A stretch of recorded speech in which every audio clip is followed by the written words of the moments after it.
have to use my brain for, all right, I have to use my brain for work. Welcome back, everyone. I'm so excited for today's video because honestly, I want to teach you how to speak English like a native. And this little series we have going on, I don't think it's ever going to end, to be honest, because there's always things that are just popping in my mind. And I'm like, oh, I can teach this and I can teach that. And yeah, it's just really exciting to teach. I'm excited for today's video. It's where I take literally one vocabulary word and give you a bunch of other ways you can say it to make you sound a lot more natural and a lot more native. Because to be honest with you, we native English speakers, especially Americans, we are chill people. We're pretty chill, if I do say so myself. And we don't like to be formal, and we don't like to use just boring vocabulary words. So instead, we use slang or idioms or expressions to express how we feel. Today, we're taking the word tired and we're literally just giving you, well, I'm giving you, why I say we? Like I got a mouse in my pocket. It's just me. I'm giving you 5 other ways to say the word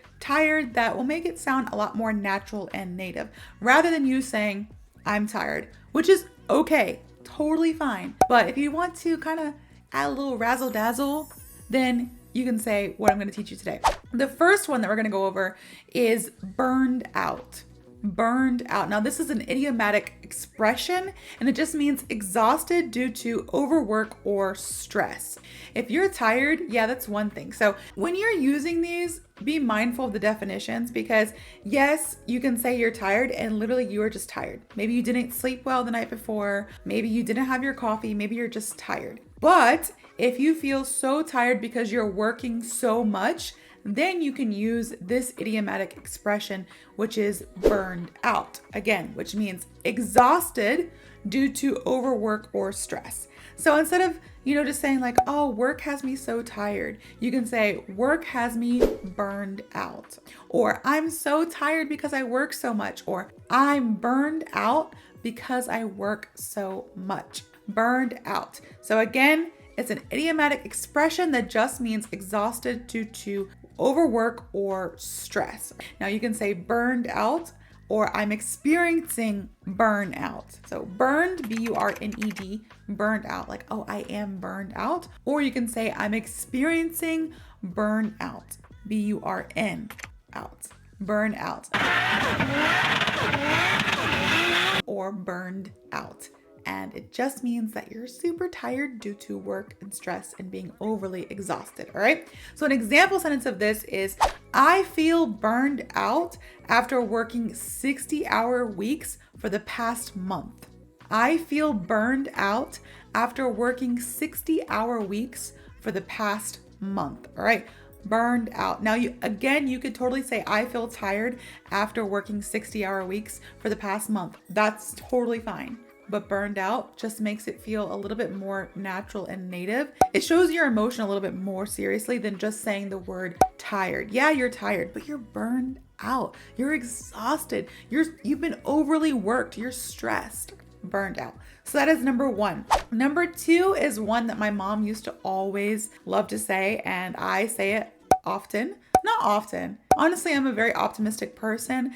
I prefer a heavy workload. I know it's weird, but I love helping and working. So I prefer the heavy workload. But every now and then, if I'm super duper tired, I can say I'm running on empty. All right. It's another idiomatic expression. The expression is just running on empty. So if I say I'm running on empty, it just means I'm feeling exhausted as if there's no more energy. Imagine your gas tank, like little, what is that called? Gas odometer? No, I don't know.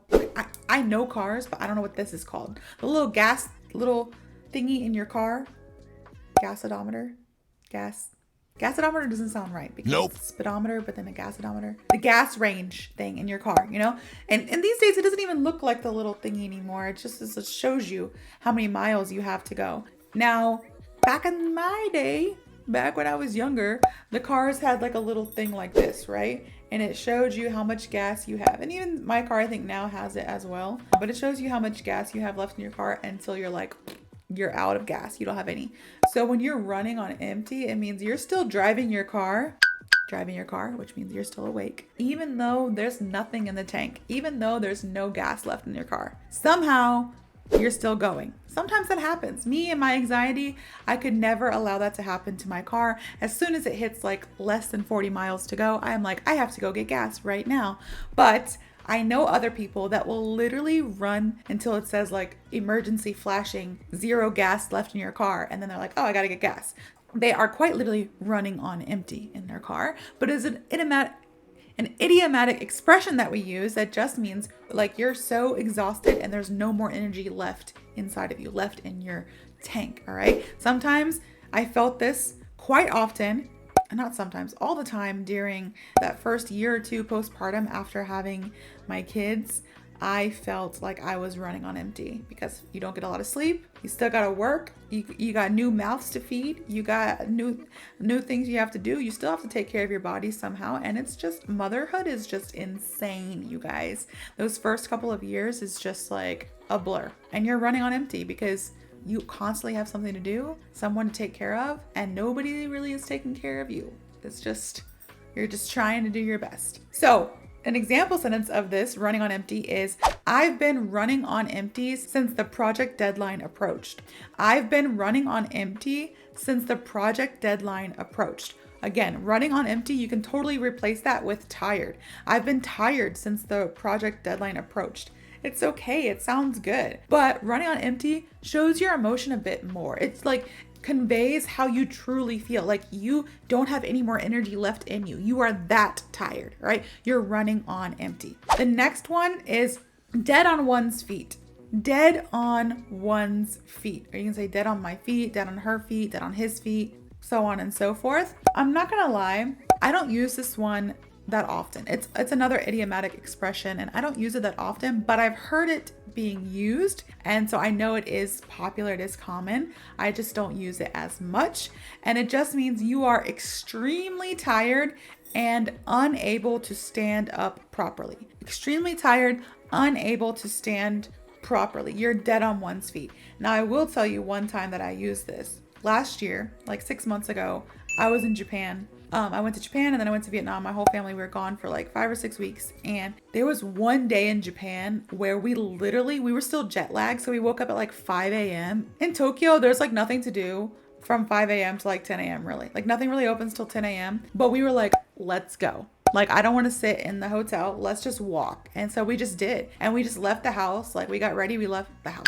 We left the hotel at like 6 a.m. And we just walked around and got coffee. We found a coffee shop and we went to the conveni, which is the convenience store. We got some food and we literally just like explored. There was people still like drinking and coming out of the clubs and we're like, good morning, with our little coffee and everything. And yeah, we just did that until 10 a.m. when everything started opening. And then from 10 a.m., literally the rest of the day, we just explored and traveled and saw all the sights. And we didn't get home till like 10 or 11 p.m. home, back to the hotel. And my watch told me that I had taken 28,000 steps that day. 28,000 steps. And by that night, I literally was like, I'm dead on my feet right now. Like I can't even walk. And I am used to like, I exercise, I walk a lot. I am used to like this kind of thing. I've always traveled. I lived in Korea for so long. Like I'm used to those kind of days, but I guess living in America, the past couple of years have changed me where I'm just like, when I have to, travel abroad, or maybe I'm getting older. At the end of the day, I'm like, my feet hurt. I am literally dead on my feet right now. Like I am extremely tired, physically, mentally, and literally my feet I can't stand up. Like I literally can't. The next morning when I went to stand, it was like I was numb and it was like throbbing. And I was like, I don't even care. Let's go. Travel day.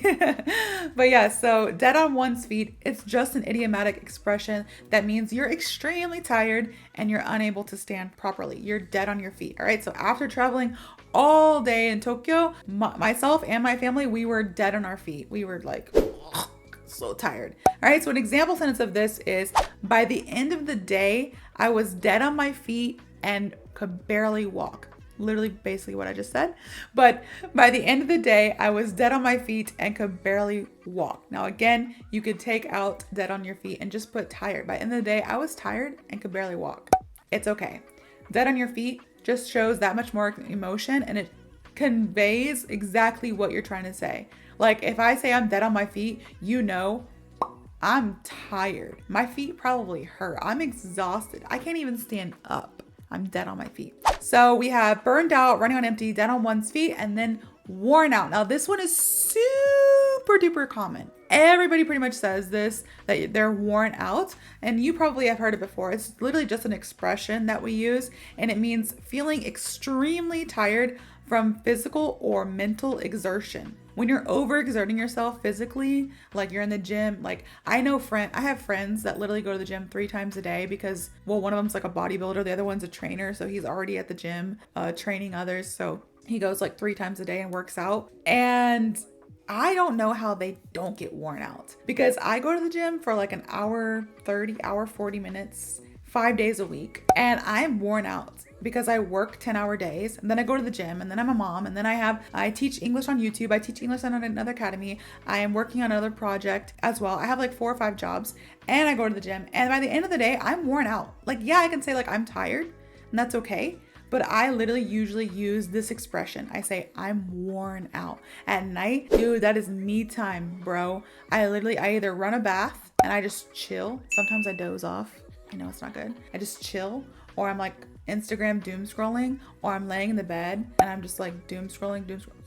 Like I'm worn out by the end of the day. I'm just extremely tired from physical or mental exertion because I have to use my brain for work. I have to use my brain for work. No, I'm just kidding. But also like I'm a mom, so I'm constantly, juggling being a mom and then working, and not only working one job, but I think right now I have like about 4 jobs, and that's not because, oh, Carley, like I need 4 jobs to survive. Like obviously the money's nice, but I love being able to work and like improve myself and others around me. So that's why I have like so many things on my plate right now. So I'm usually just worn out by the end of the night, and I am extremely tired from using my brain and also my body, like going to the gym or just running around with the kids. It's exhausting. All right, so I'm worn out. So an example sentence of this is, she's worn out after the long flight and a full day of meetings. That sounds so brutal. She's worn out after a long flight and a full day of meetings. This video is a slightly longer video, but bear with me here. The last one is just a regular vocabulary word, exhausted. Exhausted. It's a vocab word and it just means completely drained of energy. You're exhausted. Now you can say you're tired.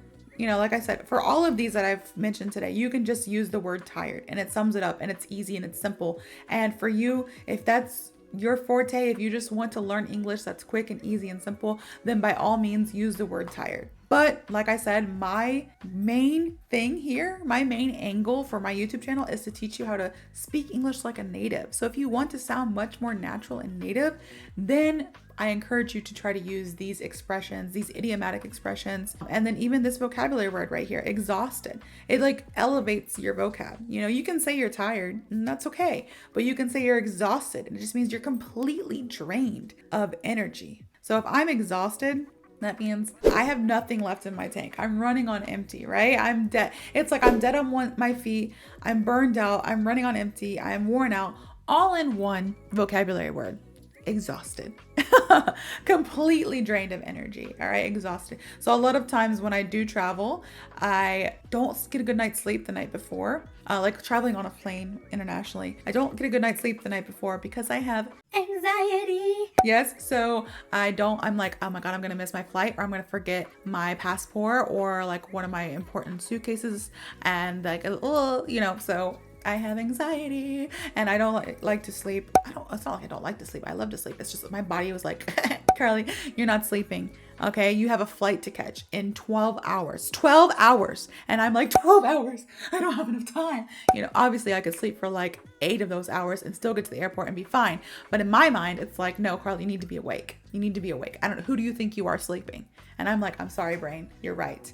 I don't sleep well the night before a flight because, one, I'm probably really excited, to be honest, like low-key. Yes, I am almost 33 years old, but yes, I still get excited when I travel because why not? Like literally, it's like I get to be away from like my everyday routine. I get to escape reality for a little bit. So of course I'm excited. But 2, I'm anxious. I have my anxiety, like, because I'm like, oh my God, I'm gonna miss my flight, or I'm gonna forget my passport, or blah, blah, blah. But also 3, my parents instilled this in me to be at the airport like 6 hours early. Okay, maybe like 3 minimum, but if I'm not at the airport at least 3 hours before my flight, I'm late. In my mind, that's late. And I don't care. Say what you want. I know the Gen Zers watching this, the younger people, they're like, ew, that's such a millennial thing to do. I don't care. I have changed a lot about myself and my millennial ways, but I am sticking to this. I will never change the fact that I will be at the airport 3 hours before my flight. I don't care. I don't care what you say. All right. I just need it. This is kind of a little tangent, but I like it. You guys know more about me. So by the time I do that, and then I take like a 15-20 hour flight, because usually I have a 15-hour flight to Korea, but I stop off in between someplace, and by the end of the time it's like 20 hours. So after that, it's like daytime in Korea, right? So I don't want to sleep. I want to go explore or do something. And then that's like maybe 6 or 7 hours later, I'm exhausted because I'm like thinking, yes, Carly, you haven't slept in like 30 hours. Not really. Maybe you slept here and there in the plane, but not really, because I don't sleep well on planes either. So I'm like, yeah, you're exhausted. You are completely drained in your energy. And I'm literally, I kid you not, that first night's sleep when you have a long flight, at least for me, I am asleep before my head even hits the pillow. Like I'm like, all right, everybody, good night.